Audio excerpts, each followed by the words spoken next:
Dear students and friends, अस्सलाम वालेकुम। जैसा कि आप स्क्रीन पर देख रहे हैं, आज का हमारा टॉपिक पर्चा उर्दू से लिया गया है। 11वीं जमात का ये टॉपिक है। इसके अंदर ये पेपर में सवाल नंबर 7 है और जो हिस्सा ग्रामर से जिसका ताल्लुक है। और हमारा आज का जो टॉपिक है वो है रसीद नवीसी।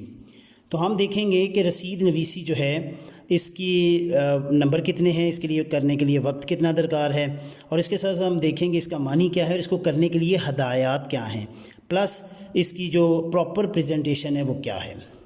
तो हम शुरू करते हैं। रसीद नवीसी जो है ये इम्तिहानी नुक्ते नज़र से अगर इसे देखा जाए तो इसके नंबर 10 हैं और इसको करने के लिए जो हमें वक्त मिलता है वो भी 10 मिनट है। जहाँ तक ताल्लुक़ है इसके मानी का, तो लुग़वी एतबार से जो रसीद बेसिकली फ़ारसी ज़ुबान का लफ्ज़ है। लुग़वी मानी जो हैं इसके हैं रसाई के, पहुँचने के, इकरार के या किसी चीज़ के वसूल होने पर दस्तखती तहरीर। इस्तिलाही मानों में ये किसी चीज़ या रकम की वसूली का तहरीरी सबूत जो होता है उसे हम रसीद कहते हैं। तो जहाँ तक इसको करना किस तरह से है, इसकी प्रेजेंटेशन क्या है और इसकी हदायत क्या हैं, वो कुछ यूँ हैं। जब हमने इसका आगाज़ करना है तो सबसे पहले मैंने यहाँ पर इसके क्वेश्चन का हवाला दिया है। ये क्वेश्चन नंबर 7 है हमारा। इसके बाद मैंने इसको डबल कट मार्कर से अंडरलाइन किया है प्रेजेंटेशन के हवाले से, और उसके बाद मैंने एक बॉक्स बनाया है जिसके अंदर रसीद नवीसी की मैंने इबारत तहरीर की है। यहाँ तक था इसके क्वेश्चन का ताल्लुक। आगे हमारा ये असल जो है कह सकते हैं ये जवाब जो है वो हमारा शुरू होता है। तो जब हमने इसको करना है तो सबसे पहले हमने उन्वान लिखना है, और उन्वान जब लिखना है उसके बाद हमने ये राब्ते की अलामत लगानी है। इसके बाद हमने जिसके लिए रसीद लिखी जा रही है उसको तहरीर करना है। जैसे यहाँ पे रसीद बराए वसूली रकम बाबत मोटरसाइकिल, ये सेकंड हैंड, ये हमने तहरीर करना है। इसके बाद हमने ऐसे याद रखिएगा कि जली हरूफ से या बोल्ड लेटर्स में हमने लिखना है। जैसे मैंने यहाँ 604 मार्कर जो है उससे यहाँ पे मैंने तहरीर किया है।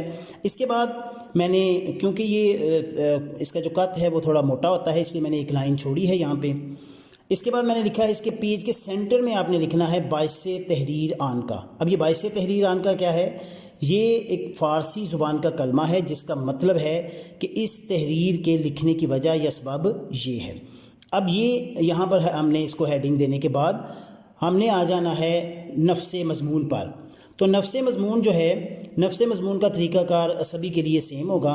यानी सबसे पहले हमने क्या मेंशन करना होता है, सबसे पहले हमने रकम का अंदराज करना है। मसलन मुबलग 60,000 रुपये, और उसको आगे मैंने यहाँ मैंने जो है इसको हरूफ में लिखा है और आगे हिंसों में भी मैंने इसको तहरीर किया है 60,000।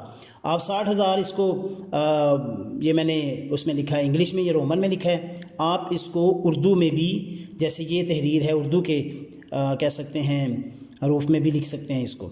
निसफ़ जिनके मुबलग 30,000 है। अब इसके साथ साथ 60,000 का निसफ़ क्या है, 30,000 है। तो ये भी उसी तरह से मैंने लिखा है कि पहले मैंने लफ्ज़ों में लिखा है, फिर हिंसों में लिखा है। अब ये लिखने का असल मकसद क्या होता है? जब रकम का अंदराज लिखते हैं हम हिंसों और यानी लफ्ज़ों और हिंसों में लिखते हैं, उसके साथ साथ हम उसका निसब भी तहरीर करते हैं। तो उसका मेन वजह यह है कि रसीद में किसी किस्म की कोई तब्दीली ना की जा सके। हो सकता है यहाँ पे तब्दीली करना इजी हो, जब 2-3 जगहों पे उसका निसब भी लिखा है, ये भी है, तो हर जगह पर तब्दीली होना बाद में नामुमकिन होता है। अगर किया जाए तो वो कह सकते हैं कि गलत होने का ख़दशा होता है, यानी उसके अंदर एरर आ जाता है या कि उसको जानबूझ के कहीं गलत किया। तो इसलिए इसका निसब लिखना जो है दोनों तरह से वो बड़ा ज़रूरी है। इसके बाद जिसकी रसीद लिख रहे हैं उसकी मुनासिब हद तक तफसील भी लिखना बड़ा ज़रूरी है। मसलन जैसे यहाँ पे ये मोटरसाइकिल का हम बात कर रहे हैं, तो हमें क्या होना चाहिए कि मोटरसाइकिल की जितनी तफसील हो सके वो लिखे। मसलन उसका रंग लिख सकते हैं, उसका मार्का लिख सकते हैं, body number, engine number, registration number वगैरह, ये सारी हमने तहरीर जो है उसके अंदर लिखनी है। जैसे यहाँ पे मैंने क्या किया है कि एक अदद मोटरसाइकिल है जिसका मार्का होंडा है, 70 सीसी है, इसके अंदर इंजन नंबर उसका ये वाला है। इसके बाद ये सेकंड हैंड है यानी इस्तेमाल शुदा है, इसकी रजिस्ट्रेशन नंबर, ठीक है, वो भी मैंने तहरीर किया है यहाँ पे। तो ये हमने इसकी मैक्सिमम जो तफसीलात हैं वो हमने लिखनी है, ठीक है। और जिससे ये ली गई है उसका नाम वगैरह भी है। तो यहाँ पर यह है कि जैसे मसलन जनाब अली अहमद वल्द चौधरी बरकत अली कौम जट साकन, अब यहाँ पे जगह जिस जगह के रहने वाले हैं उसको हमने नहीं लिखना पेपर में, आम हालात में हमने लिखना है। तो वसूल पाकर रसीद लिख दी है ताकि सनद रहे और वक्त ज़रूरत काम आ सके। अब ये इसकी मेन हेडिंग है। इसके बाद हमने 2 गवाहान होने हैं और इसके बाद अल अब्द, जिस बंदे ने यानी फिदवी ने या जिस कह सकते हैं कि ये ख़रीदी है उसका हमने यहाँ पे मेंशन करना है, दोनों साइड पे गवाहान लिखने। अब अल अब्द का जो लफ्ज़ है ये बिल्कुल सेंटर में लिखना है, जैसे तहरीर बाइसियान का लिखा है अल अब्द सेंटर में, और उसके बाद नाम, वल्दियत, उनकी कौम, साकन, शहर, तहसील, ज़िला। अब ये मैंने आगे डॉट डाले हैं क्योंकि ये पेपर है, इसके अंदर हमने ये तमाम चीज़ें छुपानी होती हैं, इसलिए मैंने डॉट लगा दिए हैं। इसी तरह से गवाशुदगान जो हैं उनका भी नाम, वल्दियत, उनकी कौम कौन सी है, शहर, तहसील, कौमी शनाख्ती कार्ड और दस्तखत दोनों साइड पे। अच्छा, इस चीज़ का भी यहाँ पर हमने ख्याल रखना है कि ये जो गवाशुदगान हैं दोनों तरफ जो लिखे जाते हैं, इनका ताल्लुक़ जो वसूल कर रहा है यानी अलअब्द जो है उसके इलाके से होना ज़रूरी है।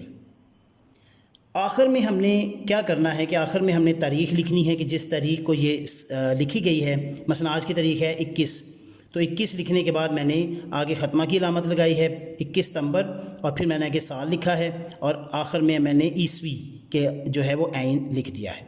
तो इस तरह से हमने तमाम जो हमारी रसीद है, उन्वान, बाइस तहरीर आन का, उसके बाद कितने में ख़रीदी है, निसफ़ क्या है, बाकी जो चीज़ बेची गई है या ख़रीदी गई है उसकी सारी तफसीलात, लेने वाला और गवाशुदगान और डेट, तो ये तमाम चीज़ें हमने करके इसको मुकम्मल करना है। जी बच्चे, मुझे उम्मीद है आपको ये वीडियो पसंद आई होगी। वीडियो को लाइक करें, शेयर करें और कमेंट ज़रूर करें। मुझे दुआओं में याद रखिएगा। अल्लाह निगहबान।